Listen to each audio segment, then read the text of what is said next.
안녕하세요. 그롤모터즈 김정입니다.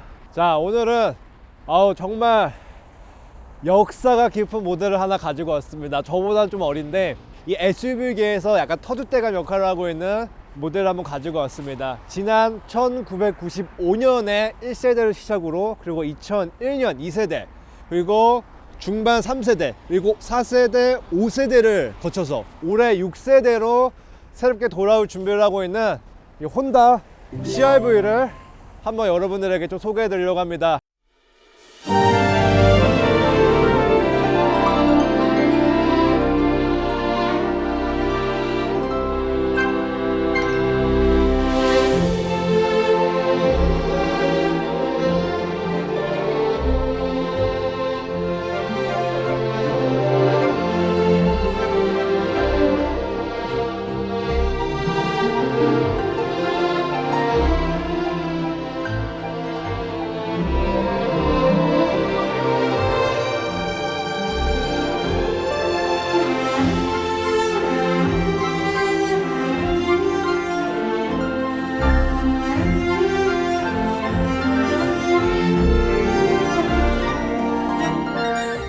이미 익숙한 디자인, 이미 많은 사람들이 이 혼다 CR-V에 대해서 알고 있고, 그리고 이 디자인이 익숙하기 때문에 디자인 설명을 굉장히 생략을 하고, 오늘 이 차가 실질적으로 이 하이브리드 SUV 시장에서 어떠한 점들이 좀 더 낫고 어떠한 점들이 좀 더 아쉬운지, 그리고 제가 탔을 때, 그리고 이 MZ세대인 제가 탔을 때 어떤 느낌을 주는지를 좀 살펴보도록 하겠습니다.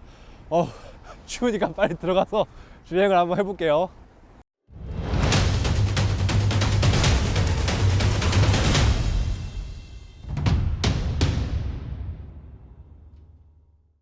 자, 이제 실주행에 한번 나서서 이 차 제가 느끼기에는 어떤지 한번 리뷰 한번 시작해 볼게요.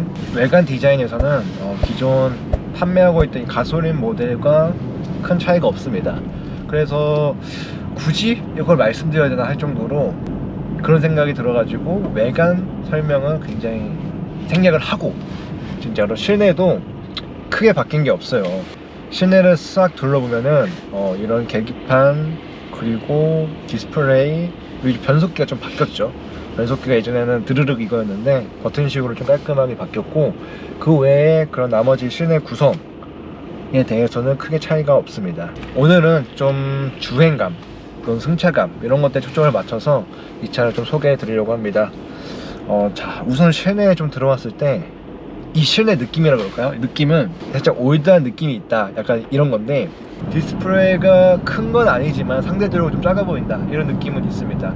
근데 그 안에 글씨가 뭐 그런 폰트 크기라든가 이런 화질의 그런 뚜렷함, 이런 것들은 크게 나쁘지 않은 것 같고, 그리고 밑에도 버튼들도 좀 아날로그적인, 약간 응답하라 그런 느낌이 살짝 있지만은 그래도 이런 것들을 좀 좋아하시는 분들이 있기 때문에 여기에서는 크게 호불호가 가리지 않을까 라는 생각이 듭니다. 이렇게 좀 젊은 사람들이 타기에는 요거 왜 이렇게 구식이야 라고, 살짝 옛날 느낌이 나네 라고 좀 느끼실 수 있을 것 같아요. 그리고 계기판 같은 경우도 살짝 거리두기를 좀 한 느낌이에요. 세 칸으로 좀 나눠져 있고, 왼쪽에는 이제 배터리에 대한 상태를 나타내 주는 거고, 중앙에는 속도, 그리고 뭐 주행 상황, 상태. 근데 확실히 요새 이런 것들을 보면 하나로 하나의 디스플레이를 좀 이었잖아요. 근데 그런 게 아니라 이렇게 분할을 해서 좀 거리두기를 한 모습이고요. 그리고 딱 봤었을 때 이 각도가 이게 좀 눕혀져 있어요. 각도를 좀 세워서 이게 좀 만들었다면 운전자가 요거를 파악하는 데 있어서 좀 더 수월하지 않았을까, 좀 이런 생각을 해봅니다. 자, 이 차 처음에 주행했었을 때 저는 인상적이었던 게 약간 전기차스러움이 좀 묻어납니다. 전기차스러움이 좀 묻어나서 뭐 조용한 것 뿐만 아니라 이 주행 질감이라고 그러죠. 이 주행 질감이 이 전기차의 그 첫 느낌과 굉장히 유사해요. 근데 이 차를 보닛을 열고 보면은 이 차는 기존 하이브리드랑 좀 다릅니다. 기존 하이브리드는 이제 가솔린 엔진이 메인이죠. 거기다가 이제 전기 모터가 출력을 조금씩 보완해주는 그 느낌인데, 요거는 반대입니다. 전기 모터가 메인이고 이 전기 모터의 부족한 힘을 가솔린 엔진이 보조해주는 이런 느낌입니다. 근데 이거 같은 경우는 혼다가 최초는 아니에요. 예전에 쉐보레에서 1994년도에 나왔던 보이트가 이런 방식을 좀 취하고 있었거든요. 근데 이거의 장점은 뭐냐면은 확실히 초반 가속하는 데 있어서 가솔린 기반 하이브리드보다 좀 더 답답함이 없고 좀 더 수월하게 차가 앞으로 나아갑니다. 그리고 좀 더 조용한 게 좀 강점이라고 좀 말씀드릴 수 있을 것 같습니다. 그리고 이 가솔린 하이브리드 같은 경우는 어떻게 주행하냐에 따라서 연비가 조금씩 달라져요. 운전을 과격하게 하는 사람들은 연비가 낮게 나올 수도 있고 좀 안 좋게 나올 수도 있는데, 근데 이 차 같은 경우는 모터 기반이기 때문에 연비 효율에서 기본적으로 좀 먹고 들어가는 게 있습니다. 그래서 기존 하이브리드 모델 대비 좀 더 효율이 좋다는 그런 특징이 있습니다. 초반 가속 페달을 좀 밟았을 때 소리를 좀 들어보면은 전기차보다는 좀 낮은 그런 주파음 이런 것들이 귀에 꽂힙니다. 확실히 인터스텔라, 이런 마션, 이런 영화에서 보던 그런 음들이 귀에 좀 꽂히고요. 그리고 출력에 있어서도 확실히 초반 이런 저속에서 20, 30, 40 또는 70까지 이렇게 주행을 했었을 때도 확실히 뭔가 부담감이 있거나 좀 어려움이 있는 것 같지는 않습니다. 이 차의 시스템 합산 출력은 215마력이고요. 근데 제가 앞서 말씀드린 것처럼 이 차는 전기 모터가 메인이기 때문에 이 전기 모터의 힘이 좀 더 셉니다. 가솔린이 좀 더 약하고요. 전기 모터 같은 경우는 이제 184마력에 32.1kg 포스미터의 성능을 발휘하고, 이 가솔린 엔진 같은 경우는 145마력에 17.8kg 포스미터의 성능을 발휘합니다. 그래서 그런지 확실히 전기 모터의 힘이 더 세기 때문에 주행을 하는 데 있어서 좀 더 약간 부드러운 그런 느낌이 있습니다. 그래서 누구나 어떤 남녀노소 누가 운전을 하든 이 초반 주행에 있어서는 굉장히 높은 점수를 줄 것 같아요. 그리고 속도를 좀 높였을 때 한 60, 70 이렇게 높였을 때는 엔진이 약간 자연스럽게 조금씩 개입이 됩니다. 근데 그거에서 오는 좀 이질감이 좀 있어요. 물론 엔진 배기음이 좀 더 크게 들리고요. 그리고 깊숙이 밟았을 때 뭔가 차가 그게 크게 앞으로 뛰어나가지는 않는다, 이런 느낌이 지금 받고 있고요. 확실히 이 차는 뭔가 고속으로 뭔가 쏘다니거나 뭔가 빨리 가야 돼 이런 분들을 위한 차가 아니라 시내 주행에서 마트를 간다거나 아니면 출퇴근에 이런 막힌 구간 또는 50, 70, 50에서 70 정도로 달릴 수 있는 구간에서는 정말 완벽한 차가 아닌가 라는 그런 생각이 듭니다. 이 차에서 제가 가장 말씀드리고 싶은 게 뭐냐면, 어제 오늘 이렇게 주행을 하면서 두 가지 정도를 말씀드리고 싶어요. 첫 번째는 승차감이고, 두 번째로는 이제 차선을 바꿀 때 그리고 차가 좌우로 움직일 때 그런 승차감은 좋습니다. 근데 어떤 좋음이냐면 약간 기반이 탄탄해요. 기반 탄탄한데 거기에 약간 부드러움을 좀 가미한 느낌? 부드럽지만 밑에는 탄탄한 느낌? 근데 확실히 이런 고속으로 좀 저속에서 주행을 했었을 때 부드럽습니다. 뭔가 쿠션이 깔린 듯한 그런 부드러움이 있습니다. 근데 좀 더 주행을 하다 보면 어떤 감각이 느껴지냐면, 이 차 좀 탄탄한 느낌이구나, 탄탄한 것을 기반으로 해서 그 위에 쿠션을 좀 넣었구나 라는 그런 느낌을 지금 받고 있습니다. 그래서 남녀노소 누구나 좀 선호할 만한 그런 승차감인 것 같고, 확실히 하드한 그런 독일차 그리고 유럽차들이 주는 그런 하드한 세팅을 선호하시는 분들은 요거에서 좀 호불호 갈 수도 있겠지만은 누구에게나 환영받을 그런 승차감인 것 같습니다.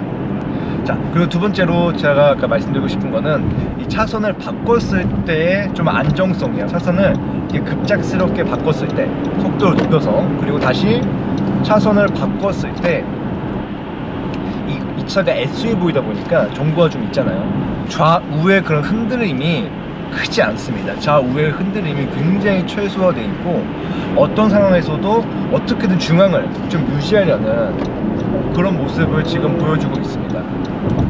그래서 이게 저는 참 인상적이었던 것 같아요. 어떤 코너에 들어가서나 이렇게 급작스럽게 차선을 변경해야 할 때, 아니면은 차선 변경이 아니더라도 운전대를 급하게 틀어야 하는 상황이 왔었을 때도 차가 흔들리는 것을 최대한 잘 잡아주는구나. 그래서 이 차 안정성이 굉장히 좋구나 라는 걸 좀 느꼈습니다.